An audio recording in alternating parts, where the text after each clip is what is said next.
कुछ दिन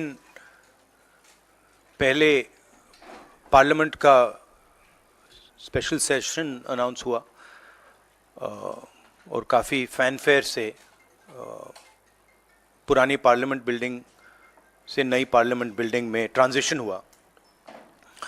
वो अच्छी बात है और मेन फोकस स्पेशल सेशन का, पहले तो मालूम नहीं था ये स्पेशल सेशन क्यों हो रहा है, स्पेक्यूलेशन काफ़ी हुआ और फिर पता लगा कि इसका मेन फोकस महिला आरक्षण है।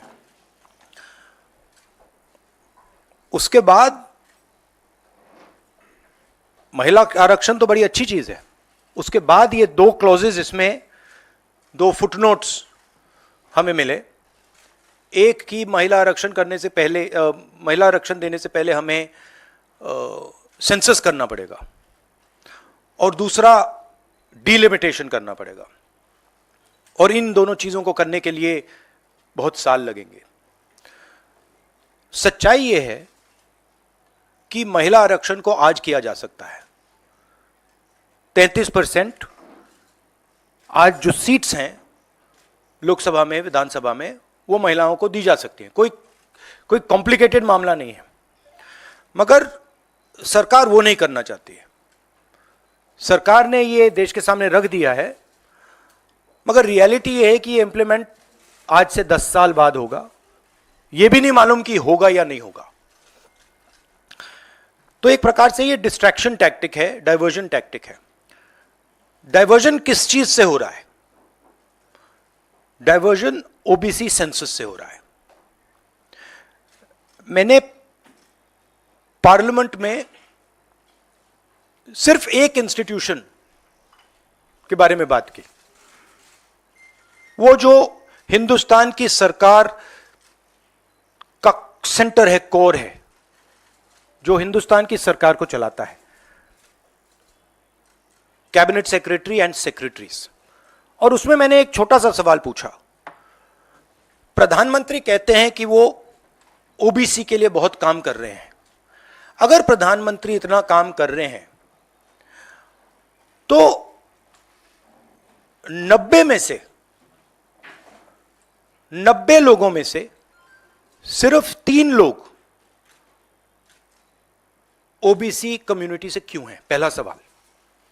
दूसरा सवाल, मैंने यही एनालिसिस बजट को देख के की कि भैया पूरा हिंदुस्तान का बजट क्या है और ये जो ओबीसी ऑफिसर्स हैं ये इस बजट में से कितना कंट्रोल कर रहे हैं और क्या कंट्रोल कर रहे हैं। आदिवासी क्या कंट्रोल कर रहे हैं, दलित क्या कंट्रोल कर रहे हैं। ओबीसी हिंदुस्तान के 5% बजट को कंट्रोल कर रहा है, ओबीसी ऑफिसर्स। तो मुझे बात समझ नहीं आ रही है। प्रधानमंत्री हर रोज ओबीसी की बात करते हैं, ओबीसी प्राइड की बात करते हैं, मगर ओबीसी के लिए किया क्या? अब जब मैंने ये बात बोली, उनका रिस्पॉन्स बड़ा इंटरेस्टिंग है। वो कहते हैं कि लोकसभा में हमारा रिप्रेजेंटेशन है। लोकसभा में रिप्रेजेंटेशन का क्या लेना देना है? मैं कह रहा हूं कि बजट डिसीजन जो लेते हैं, जो बजट को ऑफिसर्स हैं, जो बजट को कंट्रोल करते हैं, 5% ओबीसी निर्णय ले रहे हैं। और मैंने सिर्फ यह सवाल पूछा, क्या हिंदुस्तान में ओबीसी की आबादी 5% है? यह मैं जानना चाहता हूं। अगर 5% है तो फिर वो ठीक है, उसको मैं एक्सेप्ट करने के लिए तैयार हूं। मगर अगर वो 5% से ज्यादा है तो मुझे यह पता लगाना है, और एक बार मैं मन बना लेता हूं, मैं छोड़ता नहीं हूं, मुझे यह पता लगाना है ये ओबीसी हिंदुस्तान में कितने हैं और जितने हैं उतनी भागीदारी इनको मिलनी चाहिए। अब आप किसी लोकसभा में किसी भी एमपी से पूछ लीजिए, लोकसभा को टेंपल ऑफ डेमोक्रेसी कहा जाता है। आप किसी भी बीजेपी के एमपी से पूछ लीजिए कि वो कोई डिसीजन लेता है, कोई कानून बनाता है, कोई कानून बनाने में भाग लेता है, किसी से भी पूछ लीजिए, बिल्कुल नहीं। ना कांग्रेस का एमपी इस लोकसभा में, ना बीजेपी का एमपी, ना कोई और इंडिया का एमपी कोई डिसीजन लेता है। मतलब एमपीज को जैसे मंदिर में मूर्ति होती है वैसे मूर्तियां बना रखी हैं और ओबीसी की वहां पे मूर्तियां भर रखी हैं, मगर पावर बिल्कुल नहीं है, देश को चलाने में कोई भागीदारी नहीं है। यह सवाल मैंने उठाया है कि क्या, और हर ओबीसी युवा को यह समझना है कि क्या आपको इस देश को चलाने में भागीदारी मिलनी चाहिए, हां या ना। अगर मिलनी चाहिए तो क्या आपकी आबादी 5% है, हां या ना, यह सवाल है। और डिस्ट्रैक्शन इस बात से हो रहा है, बीजेपी को ये जो 2 पॉइंट्स हैं, महिला आरक्षण वाले, डिलिमिटेशन और सेंसस, इनको हटा देना चाहिए और एकदम महिलाओं को जो इज्जत मिलनी चाहिए, जो रिस्पेक्ट मिलनी चाहिए, जो भागीदारी होनी चाहिए, उनको एकदम वो कर दें। और कास्ट सेंसस का जो हमने डेटा निकाला था उसको पब्लिक कर दें, तो सारे हिंदुस्तान के ओबीसी युवाओं को पता लग जाए वो हैं कितने, और नया सेंसस कास्ट बेसिस पे करें। और प्रधानमंत्री को अपने अगले भाषण में यह कहना है, यह समझाना है देश को कि हिंदुस्तान के सबसे जरूरी 90 अफसर जो हैं उनमें से सिर्फ 3 ओबीसी क्यों हैं, यह मेन सवाल है। और मैंने दलितों और आदिवासियों की बात ही नहीं की अभी। सिंपल बात, स्टेप बाय स्टेप करना है। आपको चोट लगती है तो एक्सरे होती है, पता लगाना पड़ता है कि स्ट्रक्चर में कमजोरी कहां है, हड्डी कहां टूटी। मैं सिर्फ एक बात कह रहा हूं, पहला कदम एक्सरे है कि हमें पहले कास्ट सेंसस के माध्यम से हिंदुस्तान का एक्सरे करना है कि भैया हैं कितने लोग, ओबीसी कितने हैं, अलग अलग कम्युनिटीज कितनी हैं, ट्राइबल्स कितने, ये पहले टेबल पे तो रखो। डिसीजन लेने से पहले अगर हम अपने सामने डेटा ही नहीं रखेंगे तो डिसीजन कैसे लेंगे। वो तो आपने बात की बात की, मगर पहले हमारे सामने डेटा रखो। डेटा रखोगे मैं आपका जवाब दे दूंगा, आज तो डेटा ही नहीं है। दूसरी बात, मैंने अपने भाषण में कहा कि आजादी की जो मूवमेंट थी वो एक शुरुआत थी। Distribution of power, transfer of power to the people of India, Hindustan के लोगों को पावर ट्रांसफर करने का पहला बड़ा कदम था। उसके बाद हमने और कदम लिए हैं। कास्ट सेंसस से जो डेटा निकलेगा वो हिंदुस्तान की जनता को और पावर ट्रांसफर करने का तरीका है। मैं कह रहा हूं कि हिंदुस्तान के जो ओबीसीज हैं, दलित्स हैं, ट्राइबल्स हैं, बाकी लोग हैं, महिलाएं हैं, उनको हमने ट्रांसफर ऑफ पावर करना है। उनके लिए हमें पावर ट्रांसफर करना है, उनके हाथों में पावर डालनी है। फाउंडेशन वो है और कास्ट सेंसस की जरूरत है, क्योंकि उसको समझे बिना हम ये कर ही नहीं सकते। देखो, हमारे समय जितने भी थे सही रिप्रेजेंटेशन होना चाहिए। हमारे समय कम था, वो भी खराब है। इनके समय कम था, कम है, ये भी खराब है। हम चेंज चाहते हैं, ठीक है। मेरा कहना है कि जब मैंने ये आंकड़ा देखा मैं हिल गया। मैं बिलीव नहीं कर सकता था कि 90 सेक्रेटरीज में से 3 ओबीसी के हैं। मैं शॉक हो गया, मैं हैरान हो गया, ये क्या हो रहा है। और इसको बदलना है। हिंदुस्तान के जो आम जनता है, गरीब जनता है, उनको पावर देनी है। The problem is the implementation.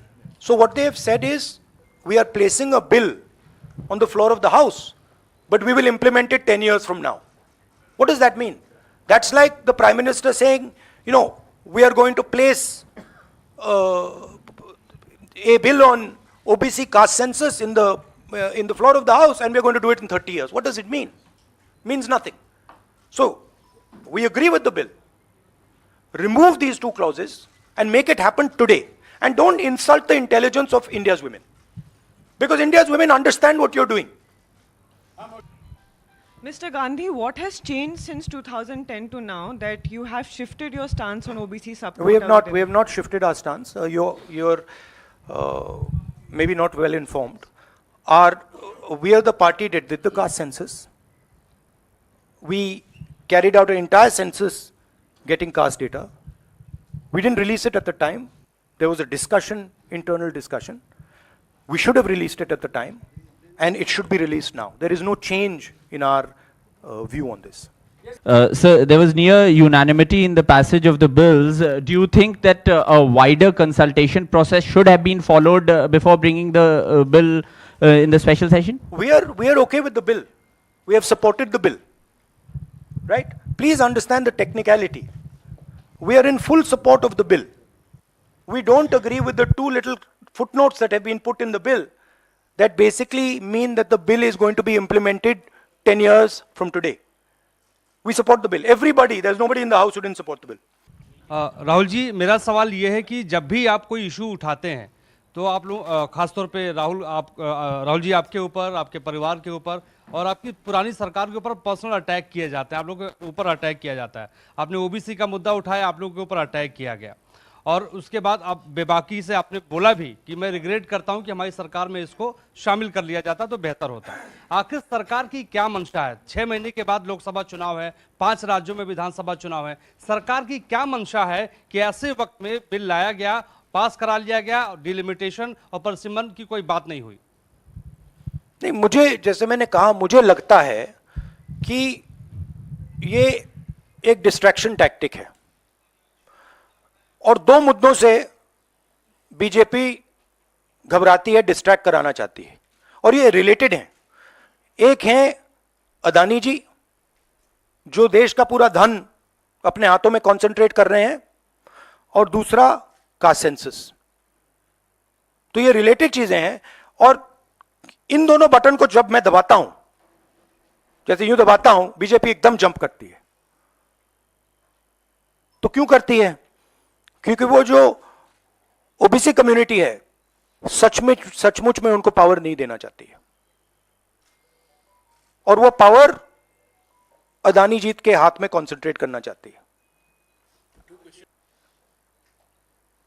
मैं, जो हिंदुस्तान की जनता है, उनको एम्पावर करना चाहता हूं और अगर मुझे दिखे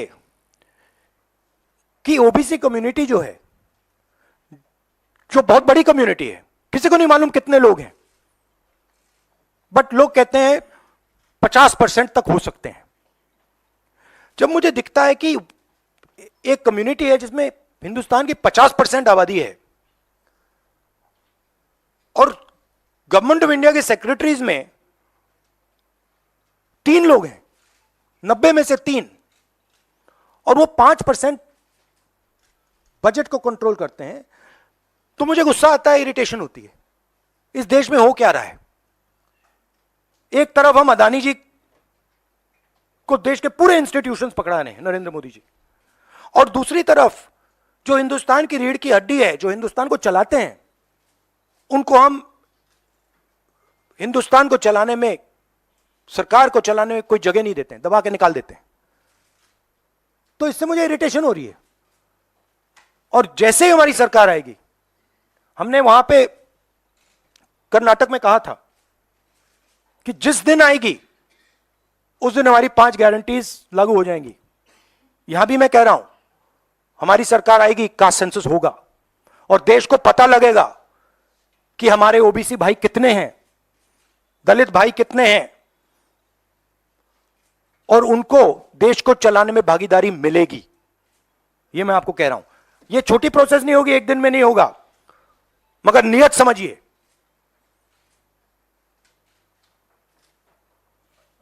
आप, नरेंद्र मोदी जी कहते हैं, अमित शाह जी ने कहा कि हमने ओबीसी को विधानसभा में, लोकसभा में डाला है। आप मुझे बता दीजिए कानून बनाने में, बजट में उनकी क्या भागीदारी है। पहले 50-60 साल पहले डिबेट्स होती थी, एमपीज का रोल होता था, एमपी कानून बनाते थे। हमारी पार्टी में भी एमपीज को हम रोल देते हैं, उनसे बातचीत करते हैं, नारेगा में इन्वॉल्व करते हैं। आप किसी भी बीजेपी के एमपी से पूछ लीजिए, विधानसभा में किसी भी स्टेट में पूछ लीजिए, सरकार चलाने में उनकी क्या भागीदारी है, जवाब देंगे हमारा कोई रोल नहीं है। ये जो मैंने मूर्ति की एनालॉजी आपको दी है, ये बीजेपी के एमपी ने मुझे लोकसभा, पुरानी बिल्डिंग में लोकसभा के बाहर बुलाया कि हमें यहां पे बैठा रखा है, हमारा फायदा उठा रहे हैं, हमारी कोई भागीदारी नहीं है सरकार को चलाने में। Thank you.